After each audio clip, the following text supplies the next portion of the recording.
आसुची 5टी सामुद्रिक झड़।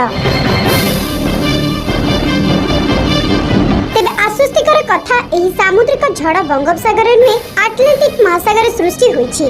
इतिहास रे द्वितीय थर पे एमिति एक महासागर रे एकाथर के 5टी बात्या सृष्टि होईछि। सैटेलाइट इमेज रे 5टी बात्या स्पष्ट देखा देउछि।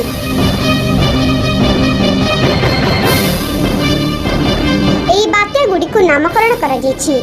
एगुडी कहला पाउलेट, सार्लेट, टेडी, विकी और रेने। पाउलेट बरमुंडा ट्रायंगल अतिक्रम करी अमेरिका आडे मुहथिया बेले साले मेक्सिको आडे को मुहौछि। टेडी और विकी एबे भी महासागर भितर निजर बळ गोटाउछंती। आ आसंदा किछि घंटा मध्ये एही दुई बात्यार गति कुआड हेबो ताहा स्पष्ट हेबो। रेने महासागर मध्ये दुर्बल हेउतबा अंतर्जात गणमाध्यम रे रिपोर्ट प्रकाश पाइछि। पूर्वरु से आटलांटिक महासागर 1971 मसीह रे एभଳି 5टी बात्या सृष्टि होइथिला।